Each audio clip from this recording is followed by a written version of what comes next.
Pascal Pro et vous. De 11h à 13h sur Europe 1 et Pascal Mathéo est avec nous en studio. Il y a quelque chose qu'on aime bien, Géraldine, c'est que parfois on a des auditeurs au téléphone et puis parfois on les rencontre. Un lien se crée et c'est le cas avec Mathéo parce que vous nous avez appelé plusieurs fois, Mathéo. Exactement. Bonjour. Et Mathéo est venu nous voir. Vous êtes étudiant à Sciences Po Lille en 3e année aujourd'hui. À l'université de Lille. À l'université de Lille. Aujourd'hui, donc, vous n'avez pas de cours, peut-être ? J'en ai plus tard dans la journée. Lille, c'est qu'à 1 heure de train, donc.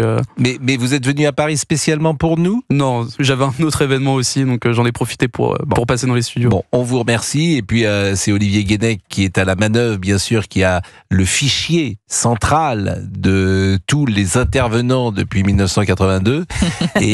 En tout cas, je suis en lien avec certains, comme vous le dites. Voilà. Exactement. Et Mathéo est venu. Alors, ce qui nous intéresse, Mathéo, c'est à l'université de Lille, Sciences Po. Vous êtes combien dans votre promo ? Dans les promos de licence de sciences politiques, alors quand on arrive en première année, on est à peu près 500 et on reste une grosse 200, 300 dans la promotion. Bon, vous êtes engagé politiquement, c'est Exactement. important de le dire, puisque vous êtes à l'UNI, qui est plutôt un syndicat de droite. Exactement. En tout cas, il l'était quand dans les années 80, quand j'étais en fac, et qu'il l'est resté. C'est l'association étudiante de droite qui existe depuis mai 68, qui a été initiée notamment par le général de Gaulle, et qui, depuis mai 68, n'a de cesse de combattre le gauchisme dans les universités et faire valoir la voix des étudiants de droite dans nos écoles et dans nos universités. Bon, ce qu'il faut dire, c'est que quand il y a 300 étudiants en université, quand il y a des votes, il y a très peu d'étudiants qui sont syndiqués. Alors, il y a très peu d'étudiants qui sont syndiqués, et lors des élections étudiantes, il y a très peu d'étudiants qui votent. Si on dépasse parfois les 15% de participation, c'est extrêmement bien. Et dans la plus grande partie des universités, c'est pas la droite qui est favorisée, parce qu'on connaît et on voit encore avec ce qui se passe actuellement ce que pensent les étudiants et ce que revendiquent les étudiants, et ce ne sont pas des valeurs de droite malheureusement. Ça, c'est leur droit. En même temps, c'est vrai que les jeunes gens avec qui vous êtes aujourd'hui, vous êtes 300, ça se passe en amphi, les cours, et puis il y a des Exactement. Travaux dirigés, j'imagine. Exactement. Bon, est-ce que vous êtes capable de nous proposer, forcément au doigt mouillé, mais une représentation politique de ces étudiants d'une université parmi d'autres, en l'occurrence Sciences Po à Lille? Alors écoutez, au niveau de l'université de Lille, on a... Alors, je voudrais pas vous donner de faux chiffres, mais on a une très très grande partie des étudiants qui sont de gauche. Vous avez une partie aussi d'étudiants qui ne sont pas forcément politisés, même en sciences politiques, ça existe. Ou alors juste des étudiants qui ne veulent pas prendre parti. On a beaucoup d'étudiants qui se disent de droite et qui ne s'expriment pas politiquement par peur d'une mort sociale. Moi, j'en fais les frais à l'université de Lille. Sur mon groupe de promotion, à chaque fois que je peux mettre quelque chose sur les réseaux sociaux, je fais une prise de parole. Il m'affiche sur mon groupe de promotion avec des dizaines, voire des centaines de réactions de dégoût face à ce que je peux défendre. Donc je comprends totalement qu'il y ait des étudiants qui ne veulent absolument pas s'exprimer, surtout quand on voit le traitement que les militants d'extrême gauche peuvent leur faire subir quand ils refusent de prendre parti et de leur côté exclusivement. Mais dans le rapport personnel, par exemple, avec ces gens-là, on se salue avec courtoisie ou on est dans la défiance XXL? Ah non, on ne se salue pas. Alors, même dans l'amphi, dans l'amphi, on ne se salue pas. On peut pas prendre un petit verre, un café ensemble. C'est impossible. Alors de mon côté, moi, ça m'aurait jamais dérangé de prendre un verre ou même de discuter avec un militant de gauche, voire d'extrême gauche. Par contre, de leur côté, c'est extrêmement compliqué. Vous êtes un fasciste. Exactement. Et c'est encore très gentil. On reçoit des insultes bien pires. Pire que fasciste? Oui, pire que fasciste. Mais vous recevez quoi alors comme insulte pire que fasciste? D'un mouvement qui s'est initié en 1936 en Allemagne. Nazi. Exactement. Ah oui, on vous traite de nazi. Ah oui. Et c'est assez fréquent dans toutes les universités. Tous les militants de l'Uni se font traiter de nazis, et c'est totalement normal. Ça passe comme ça.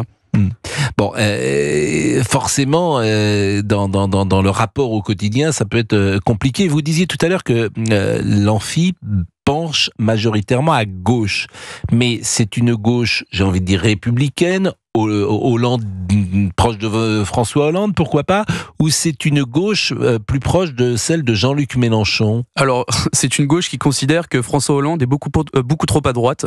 Pour vous donner un exemple, pendant les élections étudiantes, on a l'habitude de faire ce qu'on appelle des interventions en amphi. Donc, c'est-à-dire que à chaque début de cours, on va présenter à l'amphithéâtre en disant il y a les élections étudiantes et nous sommes l'Uni, la droite étudiante. dans 97% des cas, c'est 90% de l'amphithéâtre qui nous hue, qui nous insulte de fascistes, de nazis, comme j'ai pu vous dire, qui tapent sur les tables, qui ont un comportement immature, et ce qui nous laisse penser en fait que la plupart des gens, c'est pas une gauche républicaine, c'est pas une gauche chevènementiste, c'est une gauche, une extrême gauche qui est très proche de Jean-Luc Mélenchon. Je vous rassure, parfois dans les rédactions, on peut aussi penser que François Hollande est un homme de très à droite. Dans les rédactions, depuis le temps qu'on parcourt les rédactions, on sait que le monde universitaire, le monde journalistique, le monde artistique, soit par lâcheté, soit par conviction, penche plutôt à gauche. Est-ce que vous avez le sentiment, alors je précise Mathéo, que c'est votre témoignage, je peux pas le vérifier, c'est ce que vous nous apportez, vous êtes en vous-même engagé politiquement à l'UNI, donc il y a forcément des réserves sur un témoignage, je voudrais entendre un autre témoignage contradictoire pour peut-être avoir un avis encore différent. Est-ce que vous avez le sentiment d'être soutenu par la hiérarchie ? Très peu. En fait, alors je vais parler surtout pour l'université de Lille, là où je suis élu étudiant. On a une administration qui elle fait comme elle peut. C'est-à-dire qu'elle est obligée d'agir avec des militants d'extrême gauche qui, en une matinée, peuvent bloquer l'entièreté d'un campus et sans partir, même si l'administration menace d'envoyer les forces de l'ordre, chose qu'elle fait très peu d'ailleurs, et avec quelques élus de droite comme l'UNI qui font beaucoup de bruit, qui dénoncent énormément de choses, des choses qui peuvent se passer à l'université, et malheureusement ils sont obligés de se taire. Alors c'est pas pour leur jeter pour leur faire un procès, mais ils sont obligés en fait de subir ces agissements de l'extrême gauche qui bloquent, qui dégradent l'université, et sans aucune pitié en fait, à la fois pour l'administration, pour les bâtiments, et puis même pour les autres étudiants qui veulent tout simplement venir étudier dans de bonnes conditions. Si vous nous rejoignez à l'instant, vous écoutez Mathéo, il est en 3e année à l'université de Lille en sciences politiques, et puis on parlera de son parcours qui est particulier parce que vous avez fait un lycée militaire à Autun entre seconde, première et terminale, et je trouve que cette expérience est extrêmement intéressante. On va peut-être marquer une pause. Oui. Et puis on reste évidemment avec Mathéo. C'est vrai que ce qui se passe dans les universités nous interpelle forcément. Et ce témoignage, alors, je précise que s'il y a quelqu'un à Lille qui nous écoute et qui est dans cette université, il peut apporter la contradiction. On reviendra avec l'enseignement de Sciences Po Lille, et vous me direz si cet enseignement, dans une matière aussi particulière que la politique, je ne vais pas vous mettre en difficulté parce que vous êtes quand même un étudiant là-bas, mais est-ce qu'il vous paraît neutre, objectif, même si ce mot ne veut rien dire pour moi. Objectif, quand on dit un journaliste doit être objectif, ça ne veut rien dire. L'objectivité n'existe pas. En revanche, ce qui est important, c'est d'être honnête pour un journaliste. L'objectivité, à partir du moment où vous privilégiez un sujet plutôt qu'un autre, déjà c'est un choix qui est subjectif, par définition. En revanche, l'honnêteté intellectuelle, et j'espère que tous ici nous la partageons, elle doit nous guider, notamment lorsqu'on parle des idées. Il est 11h27, que Mathéo est avec nous. Quand Mathéo est arrivé tout à l'heure, il nous a parlé d'autre chose. Et ça m'a beaucoup intéressé. Je pense que ça va aussi intéresser nos auditeurs, parce qu'il a une scolarité particulière. Vous avez, entre la seconde et la terminale, été élève, lycéen d'un lycée militaire. Exactement. C'est quoi un lycée militaire ? Alors, un lycée militaire, ça peut faire un peu peur au départ. On peut penser que les élèves suivent une formation militaire, apprennent à tirer. Absolument pas. En fait, les lycées militaires ont été créés à la base spécialement pour les enfants de militaires qui se déplacent beaucoup, qui partent un peu partout dans le monde, et donc pour que leurs enfants puissent avoir une scolarité stable. Et puis ça s'est ouvert petit à petit et ça s'est élargi. Aujourd'hui, ce sont les enfants de fonctionnaires, les enfants de militaires et les boursiers de l'État qui peuvent accéder à ces lycées. Et donc il y a une double autorité au sein de ces établissements. Il y a déjà la tutelle du ministère des Armées, parce que nous sommes 24 heures sur 24, 7 jours sur 7, sous le commandement en fait des militaires qui jouent un petit peu le rôle de parents, de tuteurs, et puis aussi le côté éducation nationale.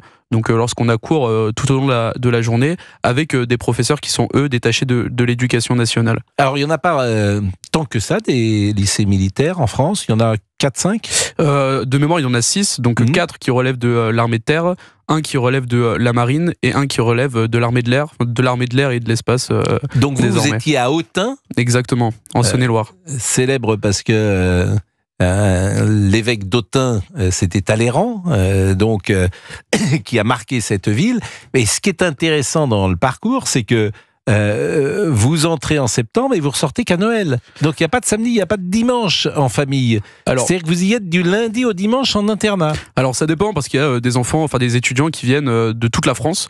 Moi j'avais des camarades qui venaient de Guyane, des camarades qui venaient du nord de la France, du sud. Et donc eux c'était impossible de rentrer le week-end. Alors les étudiants qui habitaient à 1 heure du lycée pouvaient eux le faire. Mais ça faisait des petits week-ends parce qu'on terminait le samedi à midi et le dimanche à 18h il fallait être de retour.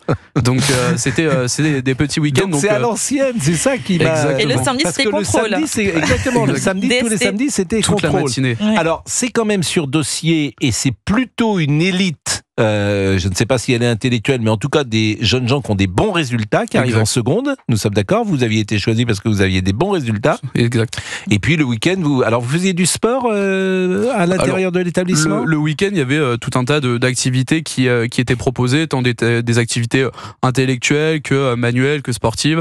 On avait aussi l'opportunité de sortir l'une des seules fois dans la semaine où on pouvait sortir du lycée. On avait le droit de sortir que les mercredis après-midi, les samedis après-midi et les dimanches la journée. Donc sinon tout au long de la semaine on était cloîtrés, si je peux dire, au sein avec une du lycée. Sans doute grande, mais Exactement. Une discipline qui est admise par les lycéens. Donc en uniforme tout au long de la semaine, un uniforme pour les cours, un uniforme pour les cérémonies. Quel uniforme un pour faire le sport. Alors celui qu'on portait tout au long de la semaine pour aller en cours, c'était un pantalon treillis bleu marine simple avec des Rangers, un polo, une tenue, enfin un uniforme plutôt normal. Après on avait plutôt normal, mais plutôt militaire quand même. Oui, exactement. Qui donnait cet état de militaire. Et alors, c'était mixte. Exact. Et même s'il y a plus de garçons sans doute que de filles. Il y avait plus de garçons que de filles. Dans l'internat, puisque c'est un internat, vous n'aviez pas de chambre individuelle, c'est des chambres de 4 personnes. Exactement. Pour ma part, donc au lycée, c'était des chambres de 4 personnes. Et vous avez donc eu votre bac en quelle année ? Eh bien, il y a 2021, il me semble. Donc 2000, il y a 2 ans. Bon, et tous les jeunes gens qui sont là sont des jeunes gens plutôt doués pour faire des études. Et c'est un lycée qui prépare aux classes prépa. Alors, ça prépare pas exclusivement aux classes préparatoires. On a au sein de notre lycée des classes préparatoires aux grandes écoles, surtout les grandes écoles militaires. Mais vous avez, moi j'ai un tas de camarades qui soit se sont engagés directement dans l'armée, soit ont continué des études totalement différentes les unes que les autres. Mais en tout cas, ce sont des établissements où vous avez 100% de réussite au bac. Bon, moi je voulais vous faire parler de ça parce qu'il y a peut-être des auditeurs qui sont en train de nous écouter, qui ont des enfants qui parfois ont un besoin d'être plutôt disciplinés. Et c'est une possibilité, si tant est que ces enfants évidemment ont une bonne capacité à produire et à réaliser de bonnes études, eh bien ça peut faire effectivement réfléchir. Je ne sais plus quelle grande école vous avez fait, monsieur Boubouk, de la République. L'école Mémé Zouzou, à la maison. Non, mais après Normal Sup, vous avez fait directement sciences politiques ou oui, vous êtes directement. Je n'ai pas voulu perdre de temps, vous savez, je suis un peu précoce, alors j'en ai profité. Bon, j'ai quelques messages, je vais les lire quand même. Bien Faire mon sûr. métier, je vais essayer. Bien sûr. On a Viviane qui nous écrit, c'est un triste personnage, Jean-Luc Mélenchon, qui selon moi n'aime pas la France. On a Richard également, bravo à Mathéo de prendre la parole sur le sujet des universités. Et on termine avec Anne, ma fille est à Sciences Po et on a marre de ce climat imposé par une minorité. Quand vous me parlez de Viviane, Oui. immédiatement je pense à qui ? Viviane. Dites-moi. Quelle est la Viviane la plus célèbre, non pas la héroïne la plus célèbre quasiment du monde? Allez-y, parce que personne ne le sait ici. Mais c'est Pretty Woman. C'est Julia Roberts, elle s'appelle Viviane. Ah oui, c'est vrai. Mais oui. Mais c'est vrai. À chaque fois que vous dites Viviane, je pense à Julia Roberts. Vous savez que je l'ai vue il y a très peu de temps. Qui ça, Julia? Julia Mais non, Roberts. mais non. Ah, tu m'as fait peur. Elle sera au Julia César Roberts. d'ailleurs. Vous savez Julia. qu'elle vient au César à Paris et elle sera dans notre studio avec Laurie Choliva, on a dit le 12 février. Non, elle vient. non, là vous blaguez. Non. Non, c'est pas possible. Bien sûr, elle vient. Comment ça, elle sort de. Ben, elle sera là. Julia Roberts? Bien sûr, elle sera Non, là. non, non. Là, non, non. Tu l'as cru sérieux? Non, parce que là, Pretty woman. je vais tomber dans les pommes. là. Walking down the street, pretty Bon, woman. on remercie Mathéo ou pas? Bien sûr. Eh ben Mathéo, c'était un plaisir